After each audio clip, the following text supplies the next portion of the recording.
Hello ladies and gentlemen, CaptainShack here, and welcome to a little bit of a different video, discussion video talking about MMOs and player housing.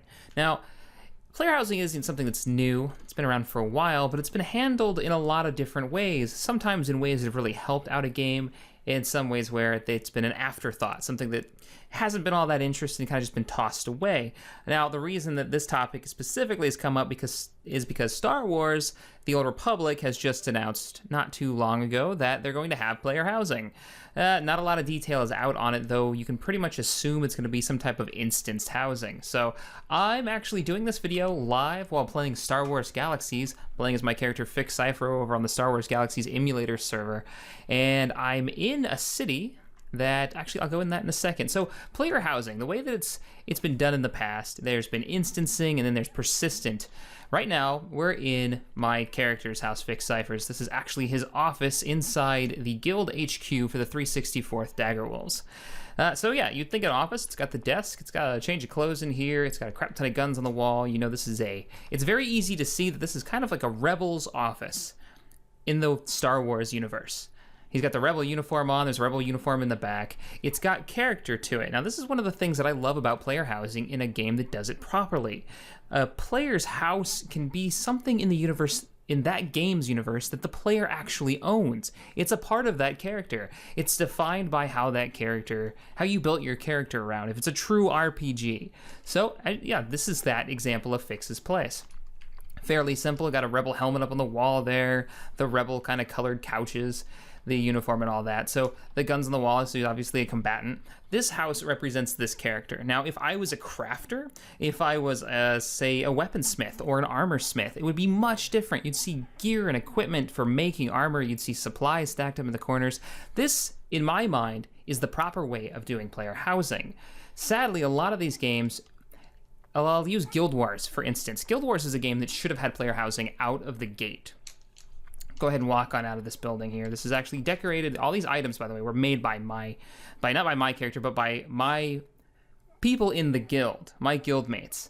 So everything in this. So player housing in this game, it's another reason why it's done correctly, I believe, in Star Wars Galaxies, is because it's part of the economy. It's part of the gameplay. It's intertwined into how the game actually works. So let's run upstairs real quick, turn the HUD on so I can use the elevator. Pop upstairs. Walk around a little bit. So talking about player housing and it being done properly and improperly, Guild Wars, oh, did it ever need player housing so badly? Because in that game, they talk about how the world changes. Things happen that you'll never be able to go back and experience again because that world has changed. Now, we've seen that in a few of the areas in Guild Wars in the last events. There is this human area. Oh, what is it called? Anyways, there's a human area that was taken over by this evil lady, and it's been completely and utterly wrecked. And that place will never be the same. And as you do these events, you get items that you'll never be able to get again. Sadly, because there's no place to put these items, nowhere to display them, they sit in your bank. And my character and my girl's character have all these items that represent what we did way back in the first days of the game. And they're useless. No one will ever be able to see them unless I take a screenshot and share it. Like, what is the point of having a trophy of this epic battle you were in if you can never show it to somebody? If you can never put it someplace in a community space to actually talk about it and have a conversation about it? That's one of the things that Galaxies did so right. Like, there's the Tusken head right there. We got that from a Tusken raid that we did a few nights ago on one of the community live stream events.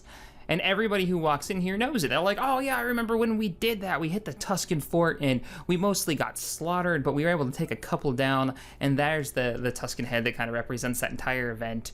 And we ended up doing this cross-country trip to go see Obi-Wan's house on Tatooine. And, you know, it's just the story and people talk about it. And that's kind of one of the reasons I love player housing in games. But if this was instanced, see, this is a persistent place. This is a persistent house. If this was instanced, nobody else could see this in the world. It's not actually part of the world. And that's one of the reasons why I hate the idea of instanced housing. It's not actually part of the world unless I invite you in. Like, this was an instance house in some games. I would, like, let's say DC Universe has instance housing. You'd go up to the door and it'd be a little load screen and you hit the button, and even if 20 other people showed up and went to the same door as me, they'll all go into their own personal instances, and they're not actually going to be able to see your house. Now let me give you a little tour here. We're walking through the city of Antilles, the mountain city of Antilles. We actually built this. This is a city. Every one of these buildings has been built by a player, has been placed by a player. They're all citizens of the city. There's like 90-something people that live in this town. This is actually persistent. This entire city, which is part of the economy of the game, is persistent. Anybody can come here. Anybody can fly through here. We've had firefights here. We actually had a rebel base where these trees are, and it was destroyed the other night. That means Imperials came to our base and attacked us and took it out, which I think it sucks for us, but it's awesome that it's possible. Now we can retaliate. We can find out who did it, and we can go in and take out their bases and attack their city. Every one of these houses are custom decorated inside. We've got a cantina here that was made by our architect, where we actually chill out after we finish a live stream, whether we're playing Battlefront or this weekend it's going to be War Thunder. We'll play a bunch and then we'll come here. I'll probably put some music up on the live stream and we'll just chill and talk about the day's events and what we want to do next weekend. It takes a second to load all the items. But see, this is an old game and it's possible. Now imagine this in an MMO, a AAA MMO today's standards with good graphics. This is one of the reasons why a lot of people look back at Star Wars Galaxies and Ultima Online, which had another housing system very much like this, and remember it fondly. That's a burning tree. Those are new. Somebody, our bartender must have installed these. Awesome. But that's why people look back at these games and they think, man, I remember back in the day, the good old days of MMOs, because you don't see features like this anymore. The reason this building's called the Drunken Gargamel is because we have a player called Gargamel who drinks a little too much. I mean, and that's an in-character thing. It's hilarious. It makes for fun stories to tell new players as they come in, and you get that idea of community and persistence that I don't get out of things like Guild Wars. Guild Wars just doesn't seem to have it. So let me walk on out of here.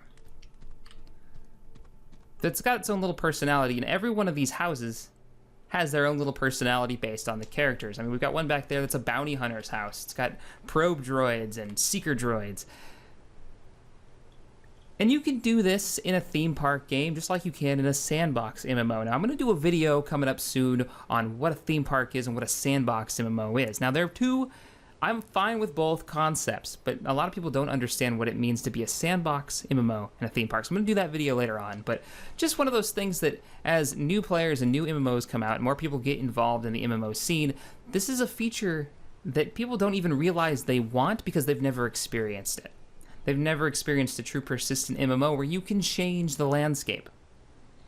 So, anyways, if you enjoyed this video, if my ramblings have made sense, hit that thumbs up button, subscribe to this channel for more gaming goodness about MMOs, whatever, Star Citizen, all kinds of good stuff coming up. And as always, thanks for watching. I will see you guys next time.